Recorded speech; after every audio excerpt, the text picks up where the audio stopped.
Selamat siang. Hari ini saya akan membahas tentang asal-usul atau timbulnya ide kewirausahaan. Asal-usul timbulnya ide kewirausahaan. Ide kewirausahaan selalu muncul dari pemikiran kreatif. Ide muncul apabila kita memiliki pengetahuan dan pengalaman yang luas. Maka sering saya bilang sama kalian, carilah ilmu pengetahuannya tentang apa yang ingin kamu jadikan wirausaha. Terus bangunlah pengalaman. Kalau sudah memiliki pengetahuan dan pengalaman, kita akan sangat gampang untuk mengolah sesuatu. Ide juga muncul dari mimpi-mimpi atau khayalan atau dreams. Setelah ide atau khayalan muncul, gagasan dan angan-angan. Dari gagasan inilah dilakukan tindakan inovasi. Oke, jadi kita boleh bermimpi. Pada saat bermimpi itu, kita lihat apakah bisa kita lakukan secara nyata. Kalau bisa kita lakukan secara nyata, maka lakukanlah. Nah, untuk melakukan secara nyata pasti butuh pengetahuan kan begitu dan butuh pengalaman. Seperti yang telah dikemukakan pada bab selanjutnya bahwa wirausahawan yang berhasil meningkatkan nilai dari wirausahawan yang dapat menambah nilai suatu barang atau jasa melalui inovasi. Jadi supaya wirausahanya itu berhasil, itu harus menaikkan atau menambah nilai suatu barang ataupun jasa. Kalau sama-sama aja ya nggak akan menarik, kan begitu ya. Oke, ketangguhan kewirausahaan sebagai penggerak perekonomian terletak pada kreasi yang baru. Oke, menurut Zimmerer, ide-ide yang berasal dari wirausahaan dapat menciptakan peluang untuk memenuhi kebutuhan pasar real. Tetapi ada resikonya. Resikonya ini ada tiga. Mengurangi kemungkinan resiko, ini bukan, ini untuk mengidentifikasi dan mengevaluasi semua resiko. Ada caranya adalah mengurangi semua kemungkinan yang resiko melalui strategi proaktif. Menyebarkan resiko pada aspek yang paling mungkin. Dan yang ketiga adalah mengelola resiko yang mendatangkan nilai dan manfaat. Jadi yang pertama, kita kurangilah semua resiko yang ada. Oke. Yang kedua itu kalau resikonya sudah ada, tapi kita harus meletakkannya di bagian yang kita kuasai dengan benar. Nah, resiko yang ada itu harus kita letakkan pada aspek yang paling mungkin. Terus kalau tidak bisa dilakukan, buatlah resiko itu di tempat yang paling akan mendatangkan nilai atau manfaat. Jadi artinya kalau kita berhasil mengalahkan resiko tersebut, kita akan mendapatkan nilai yang cukup besar. Ada tiga resiko yang dapat dievaluasi, yaitu resiko pasar, finansial, dan teknik. Resiko pasar itu tidak bisa kita atur ya, karena terjadi di akibat ketidakpastiannya pasar. Resiko finansial adalah terjadi akibat hasil penjualan yang rendah dan biayanya yang tinggi. Terakhir resiko teknik, ya kan? Karena kadang kita sudah bisa merencanakan, tetapi Tuhan juga yang berkehendak, kan begitu ya? Nah, jadi itu resiko teknik, itu kegagalan teknik di situ.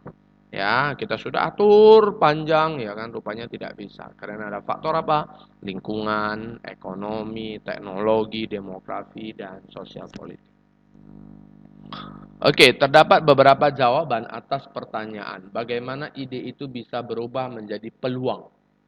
Nah, ide, peluang kalau kita sudah melakukannya ya. Nah, kalau masih di dalam kepala kita itu namanya ide saja, belum dibergerak.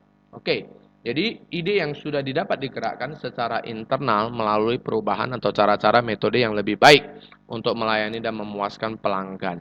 Yang kedua, ide dapat dihasilkan dalam bentuk produk dan jasa yang baru. Yang ketiga, ide dapat dihasilkan dari bentuk modifikasi pekerjaan atau cara melakukan suatu pekerjaan. Nah, yang ketiga inilah yang saya minta kalian praktekkan kalau bisa. Ya kan? Untuk mendapatkan yang nomor satu ataupun nomor dua, kalian belum punya ringnya tersebut. Kan begitu ya? Nah, jadi saya minta yang ketiga aja, modifikasi aja pekerjaannya. Toko cari yang sudah ada, produk cari yang sudah ada, jasa cari yang sudah ada. Cuman kalian menambahkan sedikit aja. Ya kan? Ide-ide dari kalian. Oke. Di bagian berikutnya ada cerita mengembangkan suatu ide baru. Menurut Peggy Lambing dan Charles R. Quayle, ada beberapa cara untuk mengembangkan suatu ide baru tentang suatu produk ataupun jasa. Namun di antara kita masih banyak menemukan kesulitan menciptakan konsep-konsep baru. Jadi konsep baru itu diciptakan dari sini gambarnya. Yang pertama, kita harus pertama itu nanti kenali dulu. Kenali kecenderungan. Nah, ide-ide untuk produk baru itu kita mulai dari sini sebelah kanan bawah ya. Kenali kecenderungan. Nah, kayak kecenderungan itu ya kemungkinan-kemungkinan yang ada.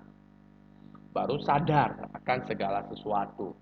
Kombinasikan semua industri yang ada. Artinya Anda mengerahkan semua kemampuan Anda. Memperbaiki produk yang sudah ada. Mengenali kebutuhan.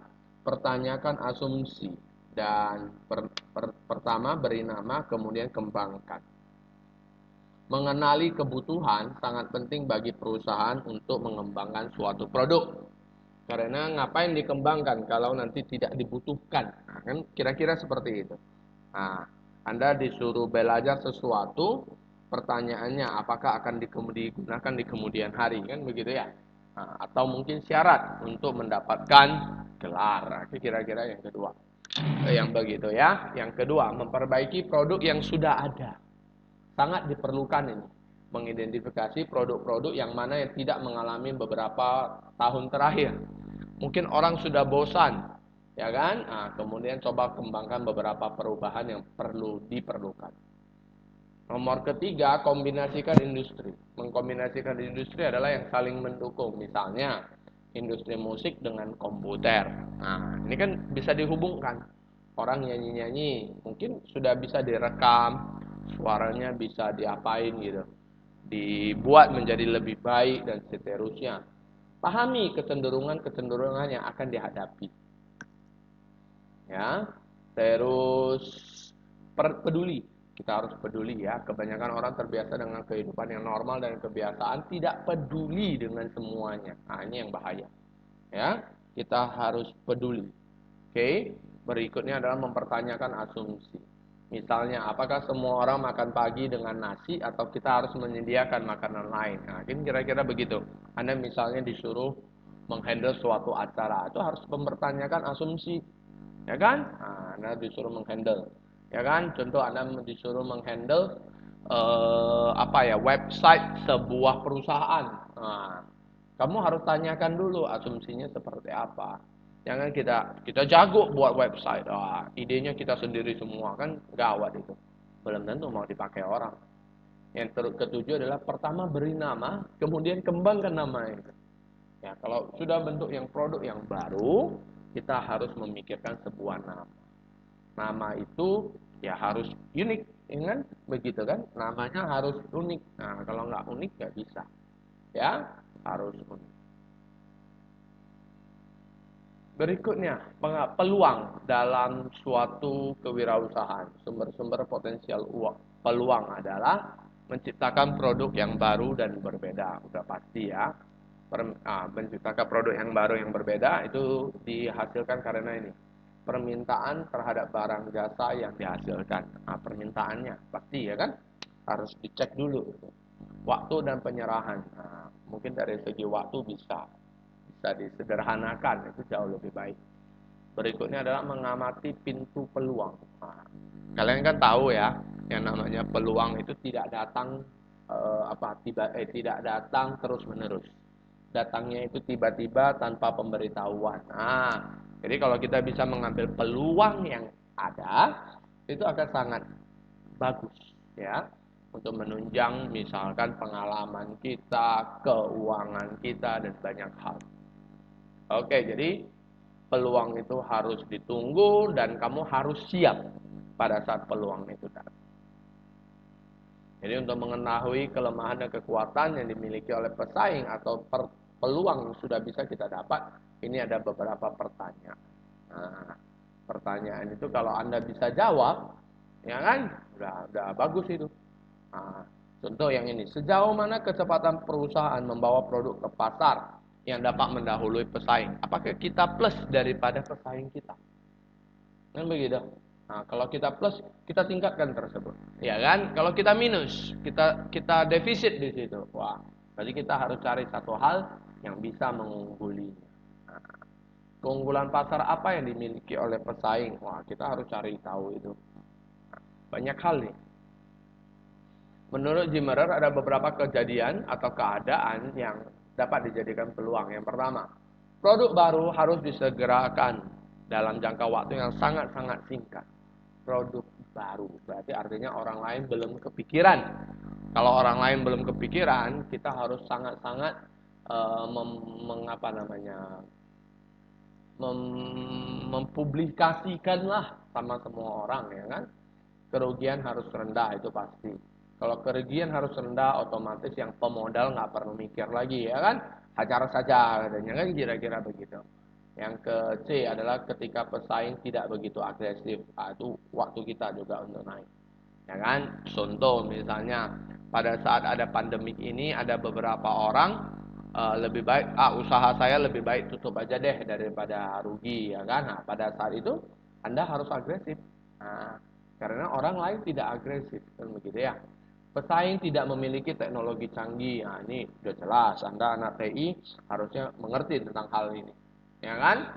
Bagaimana seseorang misalkan kita bilanglah ke restoran, ke tempat-tempat makan yang lain, bagaimana mereka melihat teknologi tersebut. Pesaing sejak awal tidak memiliki strategi dalam mempertahankan posisi pasarnya. Wah, ini enak ini. Ya kan, pesaing tidak tahu menahu dan tidak mau tahu. Wah, lebih enak lah. Berarti dia tidak akan pernah berkembang. Kalau dia tidak akan pernah berkembang, maka kita harus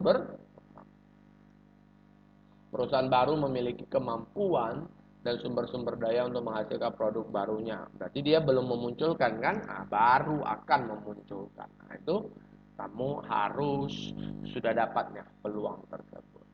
Berikutnya adalah analisis produk dan proses produksi secara mendalam. Ya kan? Menaksir biaya awal, memperhitungkan resiko yang mungkin terjadi. Oke, saya rasa cukup. Oh ya, ini di bawah ada cerita analisis SWOT. Nah, analisis SWOT ini sangat penting, ya kan? Bukan hanya dalam kewirausahaan, dalam kehidupan kita sehari-hari, kita harus bisa buat analisis SWOT kita. Sangat penting ini. Strength, weakness, opportunity, dan threat. Nah, kira-kira yang tadi kita bicarakan semua di sini. Strength, kekuatan.